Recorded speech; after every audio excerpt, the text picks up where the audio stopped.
बोलो जयकारा बोल मेरे श्री गुरु महाराज की जय। सभी गुरुमुख प्रेमियों से सप्रेम जय सच्चिदानंद।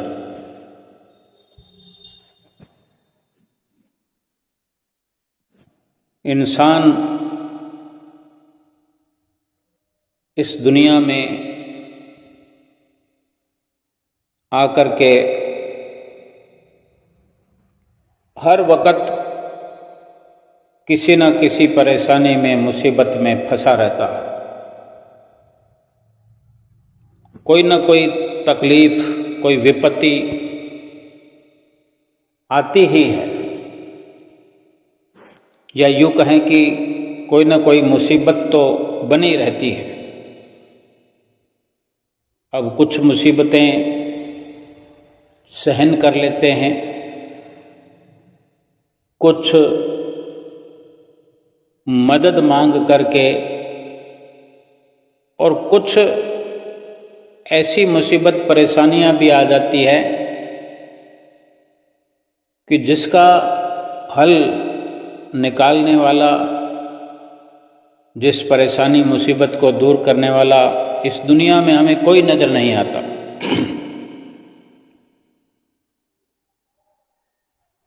लेकिन मुसीबत के वक्त, विपत्ति के वक्त अगर भगवान का सहारा लिया जाए,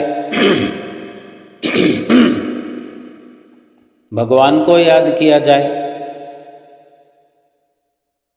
तो हर मुश्किल का समाधान भगवान निकालते हैं। लेकिन भगवान की याद आती ही नहीं। और जब भगवान की याद आती है तो बहुत देर हो चुकी होती है।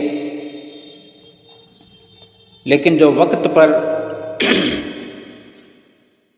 भगवान के नाम का सहारा लेता है,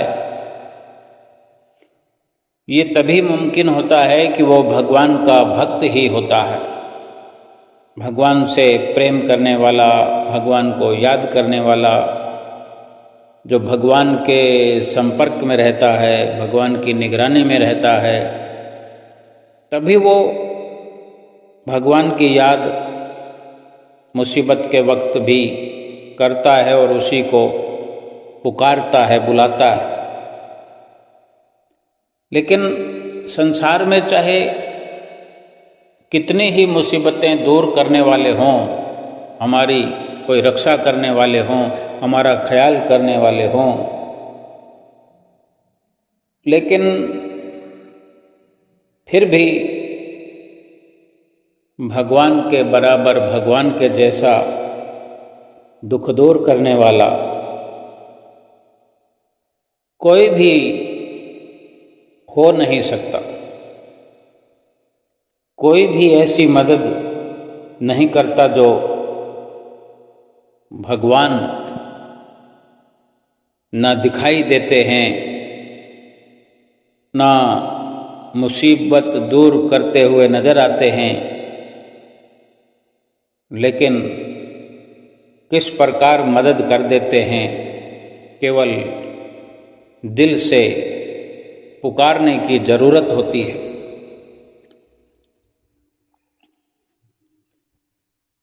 सभी ने, हमने द्रौपदी की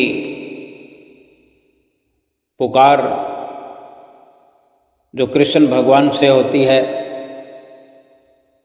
क्या संबंध द्रौपदी का भगवान कृष्ण से होता है, कैसी भक्ति है द्रौपदी की। सबने ये दृष्टांत सुने हैं, अलग अलग प्रकार से ये वर्णन कदरदानों ने किया है, संतों ने भगवान की महिमा को उच्चारण किया है। भगवान ही सच्चे मददगार हैं, ऐसा अनेक बार अनेक जगह पर हमने सुना है। आज फिर इसी प्रकार विचार करने की ज़रूरत है कि दुनिया में हमारा भगवान किस कदर ख्याल रखते हैं, रख सकते हैं। दुनिया में भी नहीं, इस लोक में ही नहीं, परलोक में भी हमारी बिगड़ी संवार सकते हैं। अभिमन्यु का नाम हर किसी ने सुना है। अभिमन्यु की पत्नी, जिसका नाम उत्तरा वर्णन में आता है, ग्रंथों में, शास्त्रों में, अभिमन्यु की पत्नी उत्तरा अपने महल में झाड़ू लगा रही थी तो द्रौपदी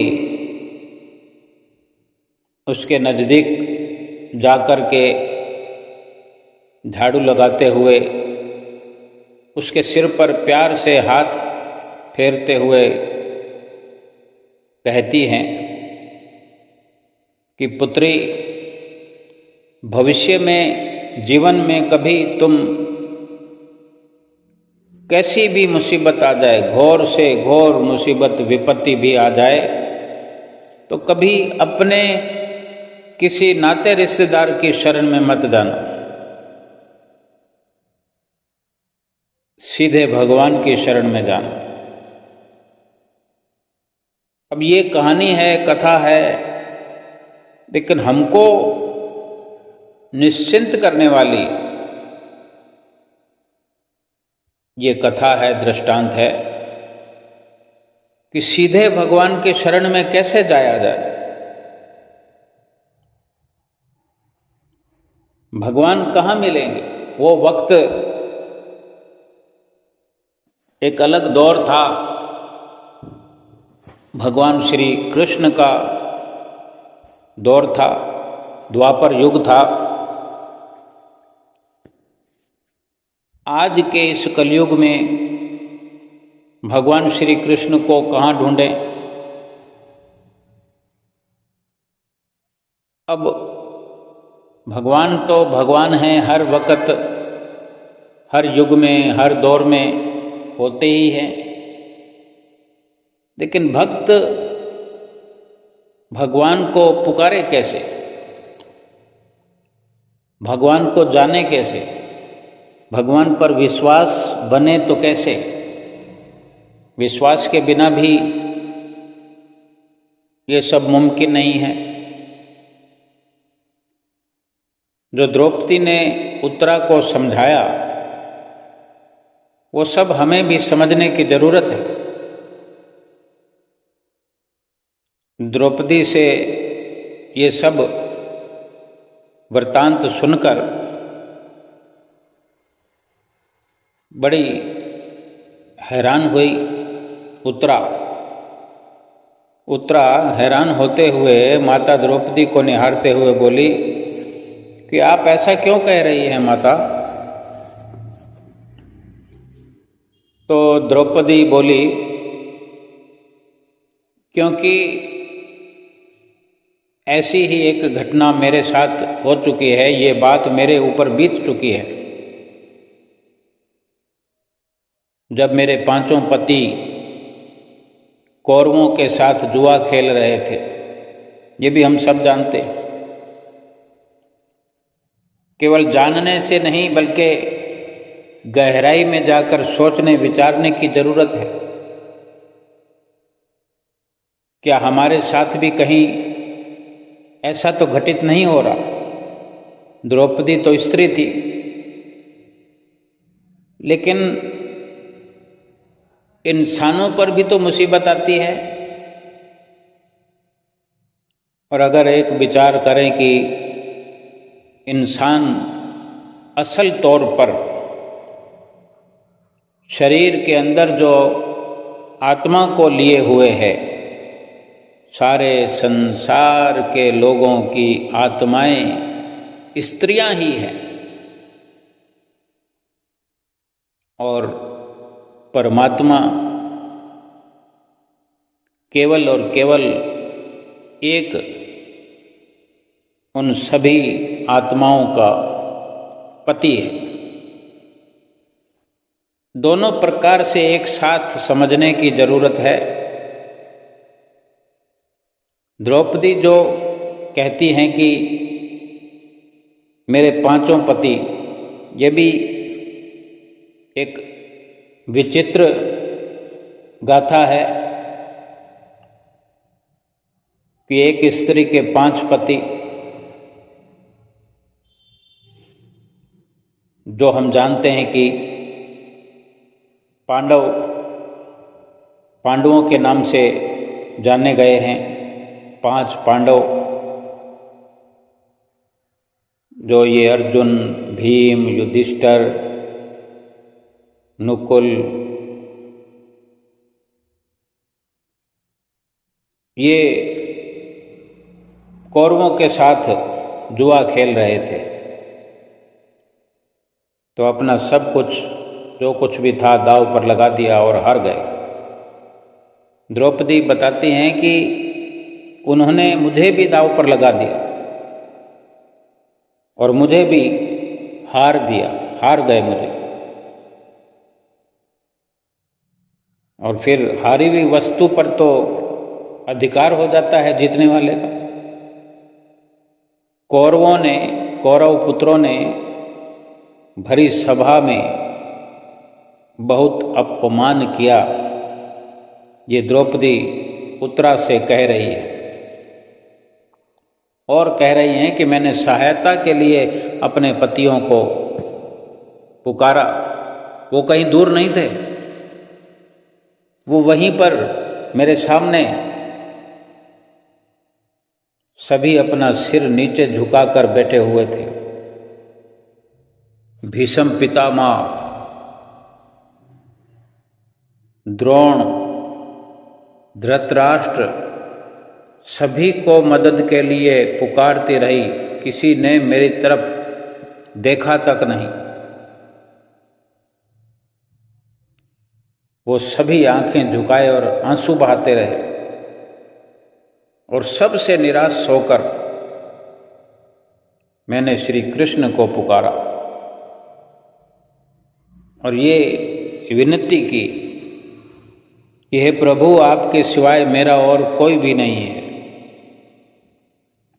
तब श्री कृष्ण तुरंत आए और आकर मेरी रक्षा की।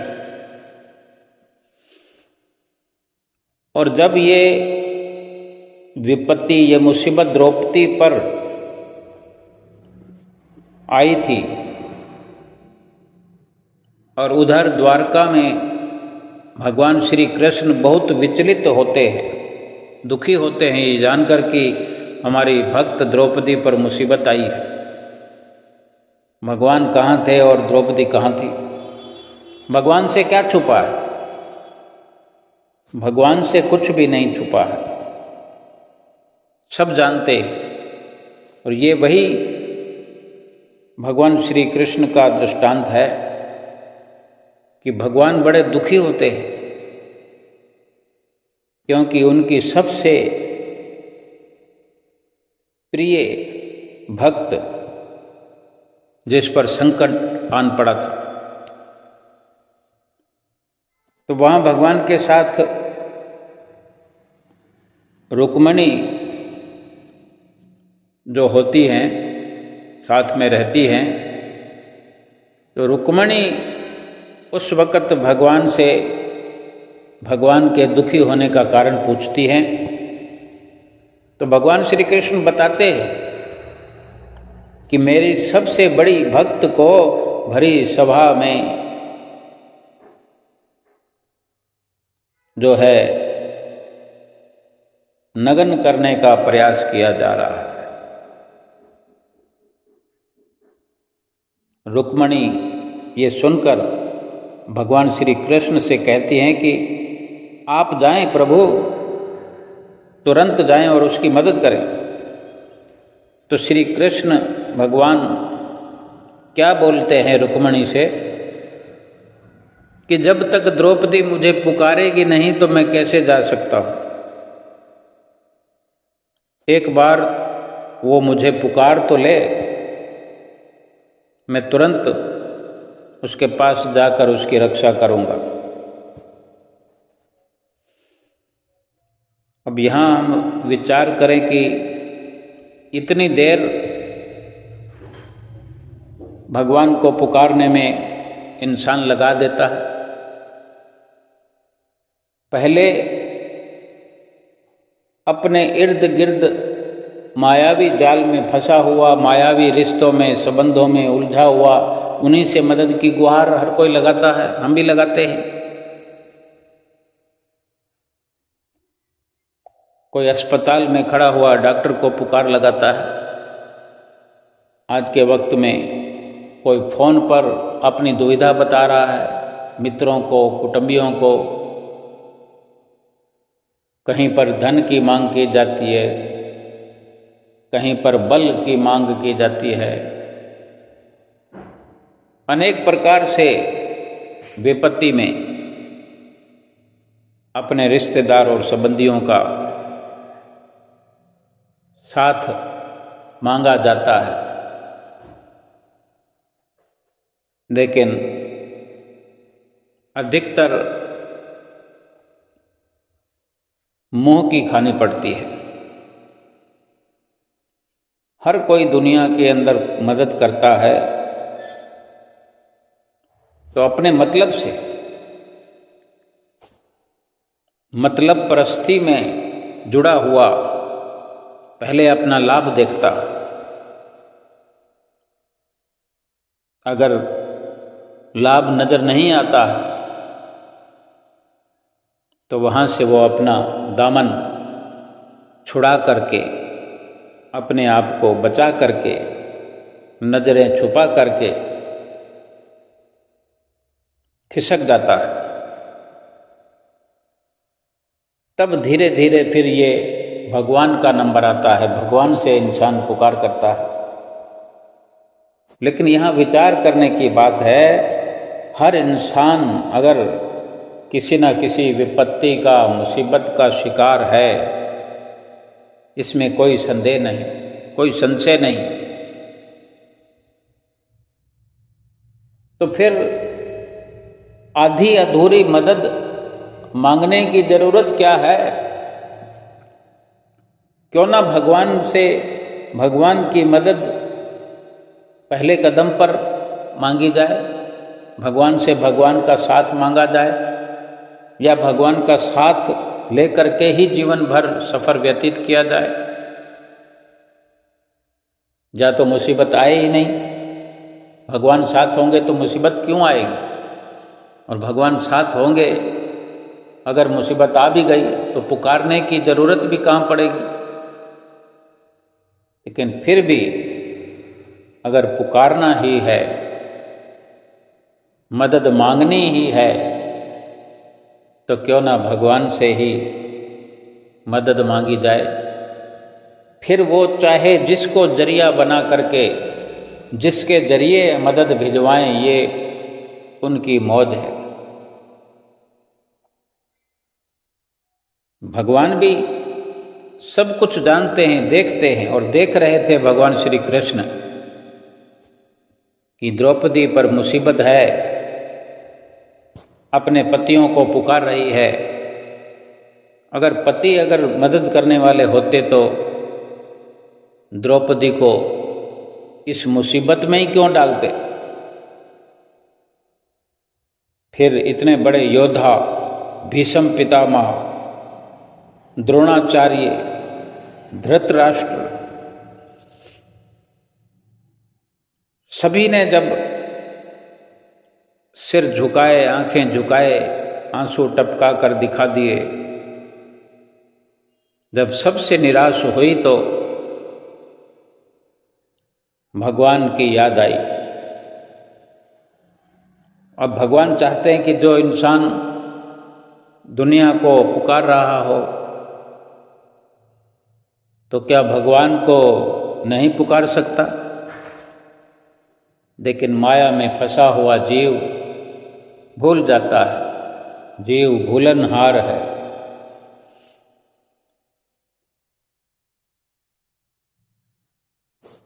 लेकिन ये भी सत्य है कि अगर भगवान का भक्त दुखी है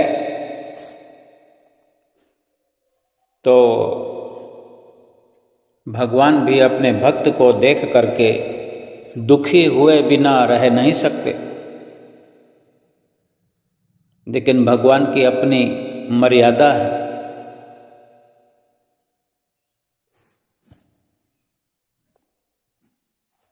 हम सबको मालूम ही है।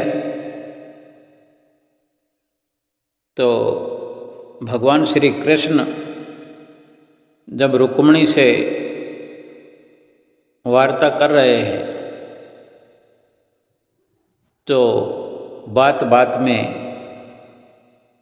रुक्मिणी से कहते हैं कि तुम्हें याद होगा कि जब पांडवों ने राजसूर्य यज्ञ करवाया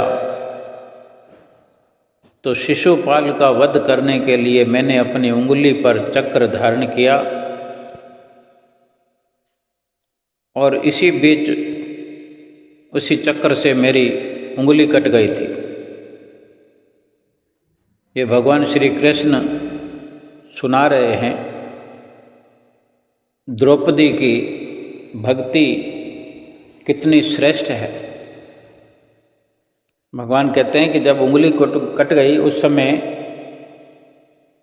हमारे साथ द्रौपदी की तरह और भी सखियां कहें, पत्नियां कहें या भक्त कहें, उन सब ने देखा जिनमें द्रौपदी भी थी।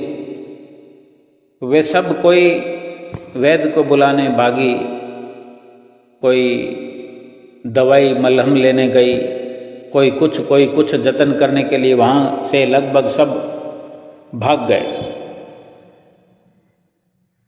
और उस समय यही वो मेरी भक्त द्रौपदी जो कहीं भागी नहीं बल्कि अपनी बहुमूल्य साड़ी का पल्लू फाड़कर और उसी को जलाकर उसकी राख जो है मेरे जख्म पर उंगली पर बांध दिया।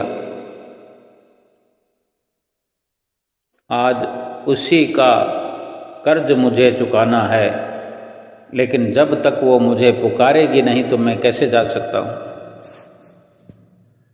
और द्रौपदी ने जैसे ही भगवान श्री कृष्ण को पुकारा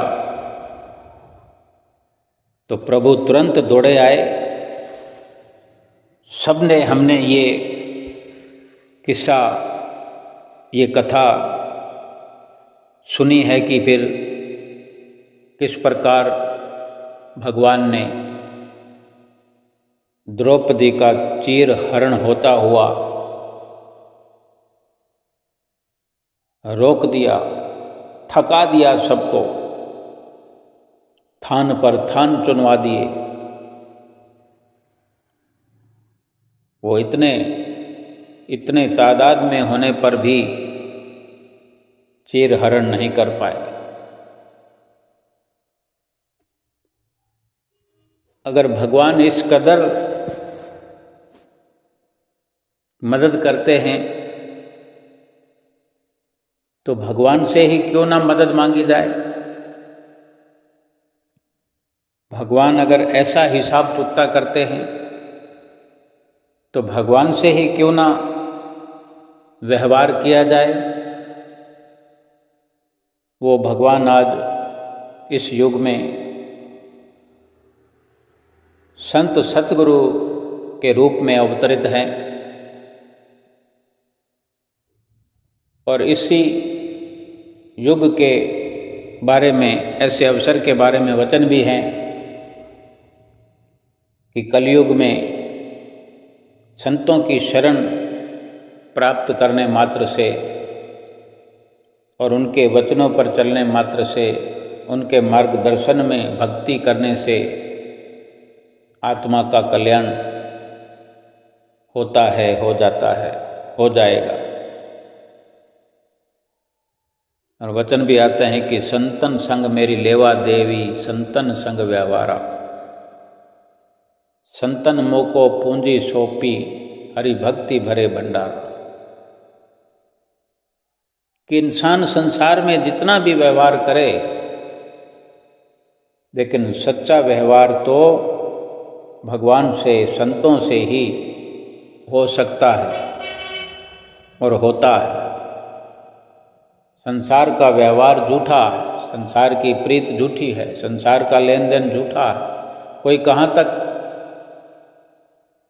हमें लाभ पहुंचाएगा? कोई कितना भी मदद करे, कोई कितना लाभ पहुंचाए, भगवान से किसी का थोड़ी मुकाबला है।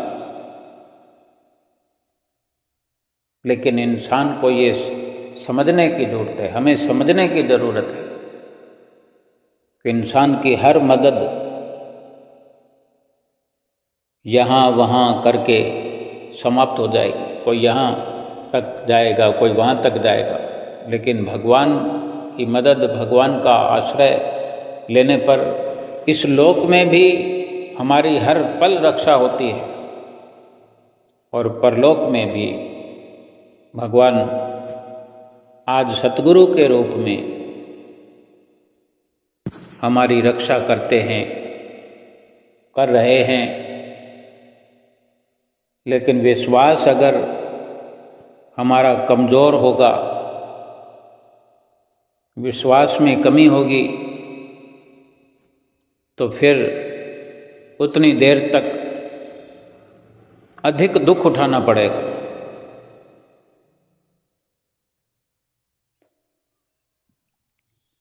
अगर लाभ उठाना है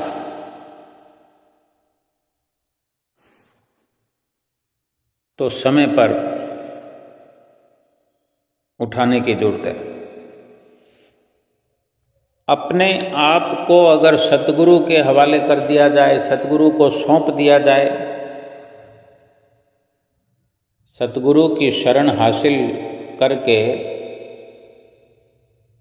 अपना सर्वस्व सतगुरु के हवाले कर दिया जाए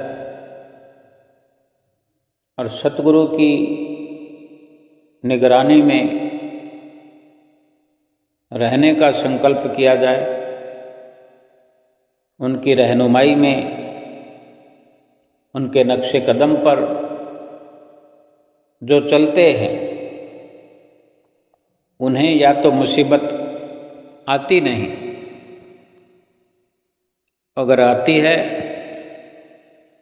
तो वो फिर स्वयं भगवान अपने आप दूर करते हैं। किसी भी प्रकार से विचार करने की ये ज़रूरत ही नहीं कि मैं किस पर भरोसा करूं, किस पर न करूं। दुनिया में एक उलझन बनी रहती है, पूरा जीवन ही एक उलझन है, एक पहेली है, हम ठीक से समझ नहीं पाते। लेकिन ये तब तक है जब सतगुरु की शरण नहीं मिलती। जब सतगुरु की शरण मिल जाए, सतगुरु की रहनुमाई हम स्वीकार कर लें, सतगुरु का मार्गदर्शन हमें प्राप्त हो जाए, हो रहा है, हो गया है, फिर क्या मुश्किल है? फिर तो केवल हमें मनन करने की जरूरत है। हमें कितनी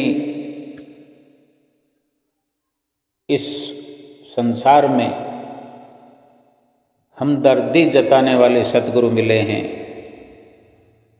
हर दुख से छुड़ाने वाले, 84 लाख योनियों से बचाने वाले सतगुरु मिले हैं। कितना हमारा सौभाग्य है। जो सौभाग्यशाली है उसकी सौभाग्यशालिता इस बात पर निर्भर करती है कि वो अपने सौभाग्य को कितना जांच रहा है, परख रहा है। सौभाग्य ये नहीं कि दुनिया की माल मिल्कियत, दुनिया के धन पदार्थ, दुनिया के ये सब झूठे पदार्थ प्राप्त करके, रंगले बंगले प्राप्त करके अपने आप को कोई भाग्यशाली समझे। भाग्यशाली सही मायने में वही है जो लोग प्रभु का हर वक़्त ध्यान धरते हैं, और वही लोग अपनी जिंदगी में सुखी रहते हैं। यही सबसे बड़ा सौभाग्य है।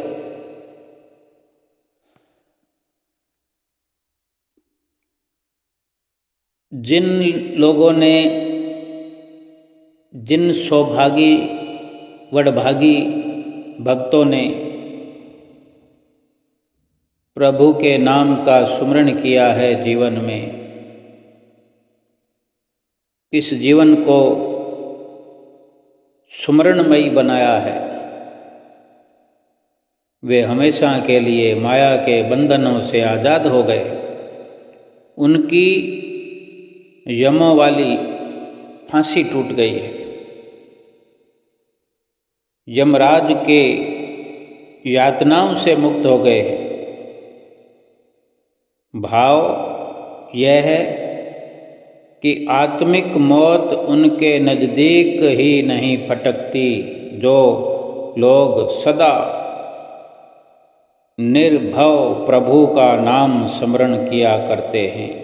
प्रभु उनका सारा डर, सारा खौफ दूर कर देते हैं। जिसने वक़्त के संत सतगुरु की शरण हासिल की है, जो सतगुरु से मिले नाम का सुमरन हर वक़्त करता है, ध्यान सतगुरु का जो धरता है, वो प्रभु के साथ लीन होकर रहता है। जैसा कि हमें अपने सतगुरु देव भगवान को अपने साथ रखना होता है, वैसे हम भी स्वयं प्रभु के साथ लीन होकर के रहते हैं। वो हमारे अंदर बसता है और हम प्रभु के अंदर बसते हैं। ये अरस परस का मेल है। सौभाग्यशाली हैं वो मनुष्य, धन्य हैं वो लोग जिन्होंने प्रभु का नाम सुमरण हर पल हर घड़ी किया करते हैं। हम दास उनके बलिहार जाते हैं, ऐसे गुरमुखों के, ऐसे प्रेमियों के हम बार बार बलिहार जाते हैं, जो अपना सर्वस्व सतगुरु को सौंप देते हैं। झूठी माया के कारण जीव की जो दूरी परमात्मा से बनी है चिरकाल से, झूठी माया की चपेट में आने से ये जीव परमात्मा से दूर हो गया है। वो दूरी परमात्मा के हुक्म में चलने से मिट सकती है। फिर से वही प्रभु का दर, वही प्रभु का घर, आत्मा का परमात्मा में मिलन हो जाएगा अगर सतगुरु के हुक्म में हम चलते रहेंगे। जब से ये संसार बना है तब से ही यही असूल, ये नियम चला आ रहा है प्रभु का, कि प्रभु का हुक्म एक ऐसी सत्ता है जिसके अधीन सारा संसार है, सारा जगत है।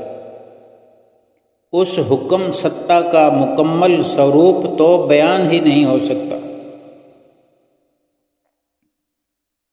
कौन करेगा उस मालिक की सत्ता के हुक्म का मुकम्मल बयान?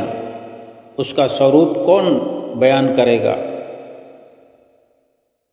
जो इतनी गहराई में पहुंचता है वो कुछ बताने के लिए हाजिर ही नहीं रहता।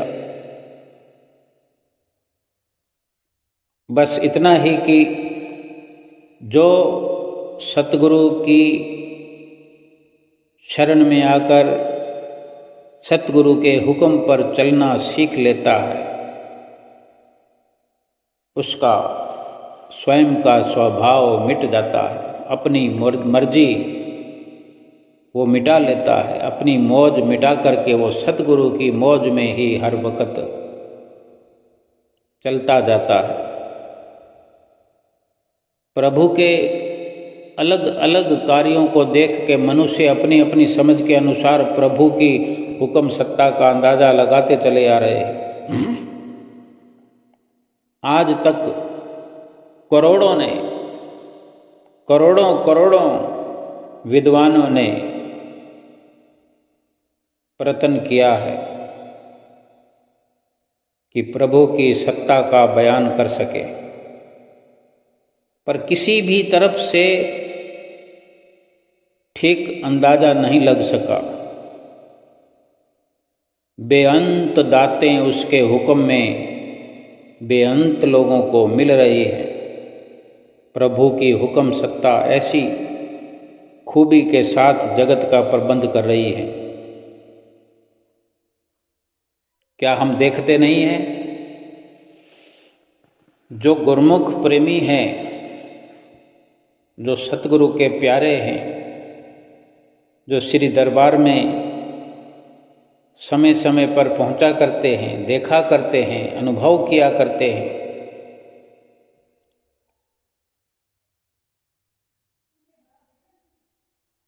जो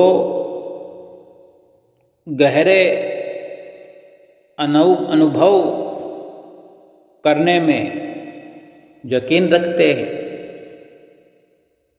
सतगुरु की मेहरबानियों को सिरोधार्य करते हुए जो श्री दरबार की रचना को देखते समझते हैं, अनुभव करते हैं,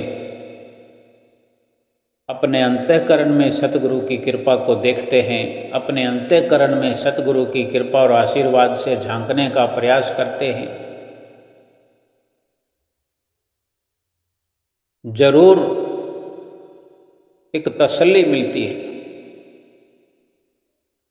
और कुछ भी नहीं चाहिए। सतगुरु की सत्ता का, प्रभु की सत्ता का बयान करने की जरूरत क्या है? जब कुछ अलग रहा ही नहीं देखने समझने को, फिर क्या जरूरत है ताकत गिनने की, समझने की? इतना ही काफ़ी है कि प्रभु हमारे हैं और हम प्रभु के हैं।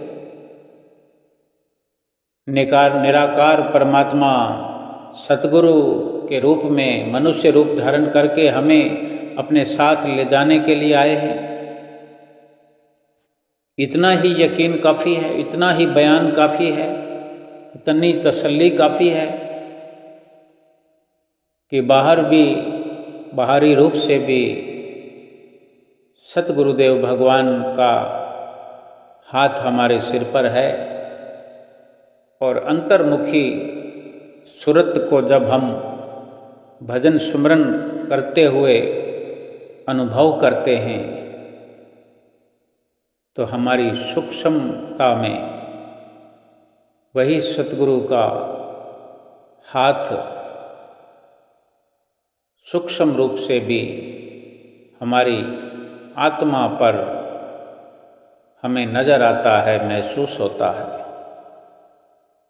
या यूँ कहें कि कुछ भी हिसाब लगाने की फिर ज़रूरत नहीं रह जाती, हिसाब लगाना बाकी नहीं रह जाता, क्योंकि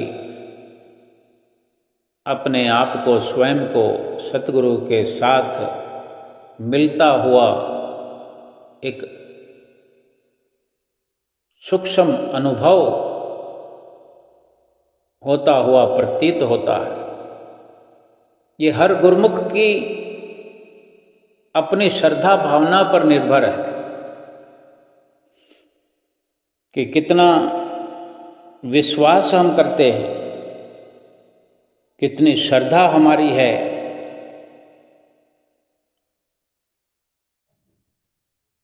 हमें तो ये यकीन होना चाहिए कि हम तसल्ली रखे हुए हैं और तसल्ली रखें, सतगुरु के वचनों की पालना को पूरा पूरा निभाते चले। हारना नहीं है। जो सतगुरु से दूरी को मिटाने का इल्म सीख गया है, जो धीरे धीरे परमात्मा की ओर चल रहा है, वो कभी हार नहीं सकता। और ये तसल्ली अपने अंदर रहे कि मुझे हारना नहीं है, अंतिम श्वास तक मुझे इस जीत की ओर आगे बढ़ना है। अपने हौसलों को मिटने नहीं देना। अगर मिटाना है तो अहंकार को मिटाना है, काम क्रोध को मिटाना है, लोभ को और मोह को मिटाना है। ये पर्याप्त मात्रा में इस दुनिया में होमवर्क लेकर के हम आए हैं। इस होमवर्क को करते रहें और सतगुरु के वचनों की पालना को हर वक्त करते हुए, निभाते हुए अपने इस जीवन को सुखमय बनाएं। अपनी ऊर्जा को खुश रहने में ही, अपनी ताकत को ऊंचा उठाने में ही अपनी ताकत को खर्च कीजिए। अपनी ताकत का खर्च अपनी ताकत को बढ़ाने में कीजिए। अपनी खुशी को बढ़ाने के लिए खुशी पैदा कीजिए।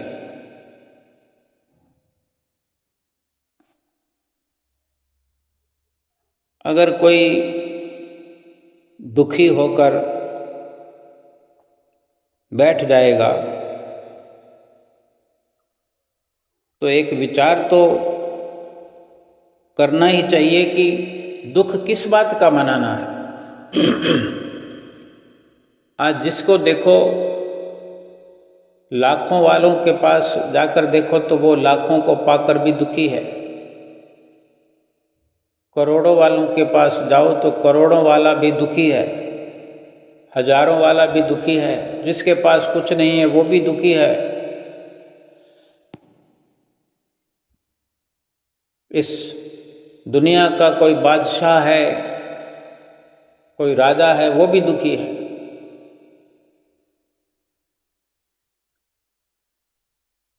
महापुरुषों ने अपने अटल फैसले सुनाए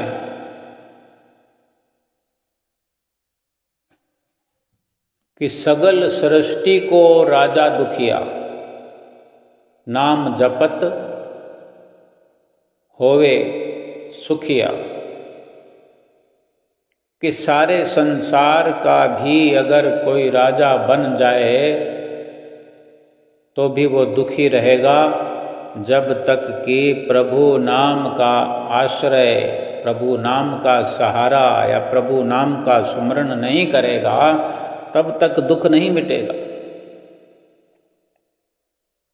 और प्रभु नाम का सहारा लेकर प्रभु से मिलना है, आत्मा को परमात्मा से मिलना है, सहारा ऐसा लेना है, मदद ऐसी लेनी है कि फिर प्रभु का ही होके रह जाना है। अपना अलगाव खत्म करना है, अपनी दूरी को मिटा देना है।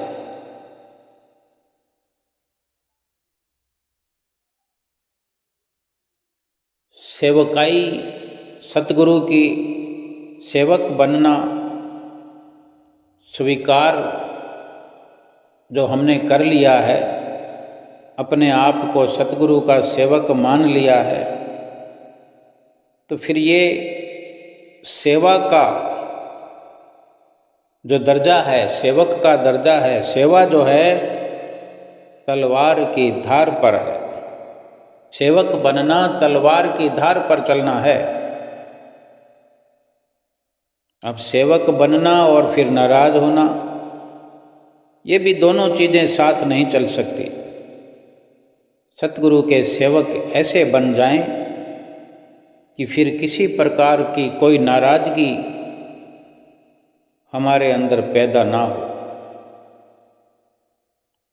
कई बार हम सेवा करते हुए, सेवक बने हुए सोचते होंगे कि मुझे ये पद नहीं मिला, मुझे ये अधिकार नहीं मिला, मेरा सम्मान नहीं हुआ, मुझे बोलने का मौका नहीं दिया गया, मुझसे कोई सुझाव नहीं लेता, मुझसे कोई मेरे विचार नहीं पूछता। सच्ची सेवा वही है, सच्चा सेवक वो है जो संगत के लिए, संगत के हित के लिए, संगत के हित को सबसे ऊपर मानता है। यानी अपनी तरफ से ये प्रयास करे कि बाकी दूसरों को आराम मिले, दूसरों को लाभ मिले।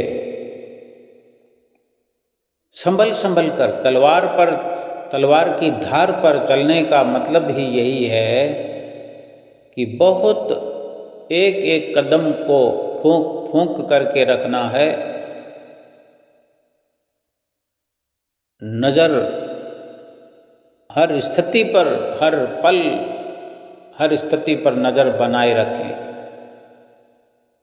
अपना विवेक कभी खोने ना पाए। सेवा और सेवकाई हम अपने भले के लिए करते हैं। अपने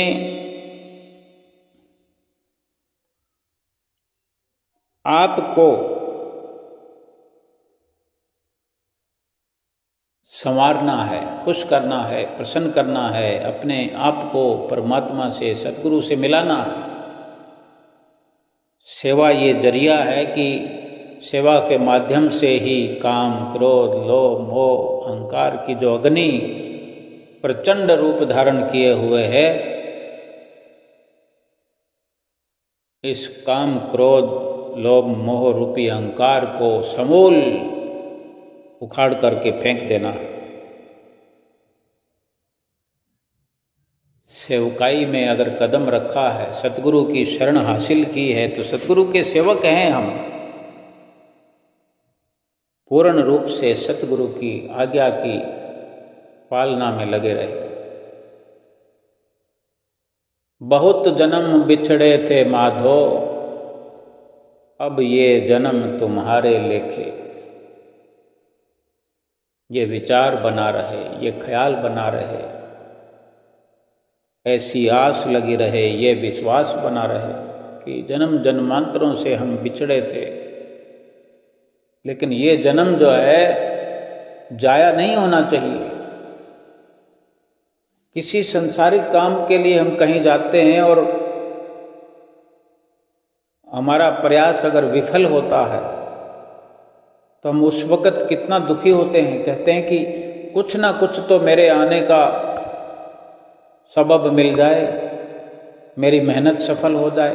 थोड़ी देर की बात है, घंटे 2 घंटों की बात होती है, 4 घंटों की बात होती है, सुबह से शाम तक की बात होती है। कहीं 2 घंटे खर्च होते हैं लेकिन असफल हो जाते हैं, कहीं 4 घंटे खर्च होते हैं और असफल हो जाते हैं, या कहीं सुबह जाते हैं और शाम हो जाती है लेकिन एन वक्त पर विफलता हाथ लगती है, सफल नहीं हो पाते। तो एक ख्याल होता है भीतर हमारे, ये विचार चलता है कि क्या थोड़ी बहुत तो सफलता मिल जाती। तो सोचो, ये जीवन पूरा हमने दांव पर लगा रखा है, ये मनुष्य जीवन, क्यों इसको विफल करने देना? क्यों असफलता हमारे हाथ लगेगी? क्यों अगले जन्म की बारी पर हम निर्भर रहें कि अगली बार करेंगे। अगली बार कौन मनुष्य का जन्म हमें देगा? इस बार मिल गया है, इसका लाभ उठाने से वंचित क्यों रहना? क्यों खो रहे हैं अपने एक एक श्वास को?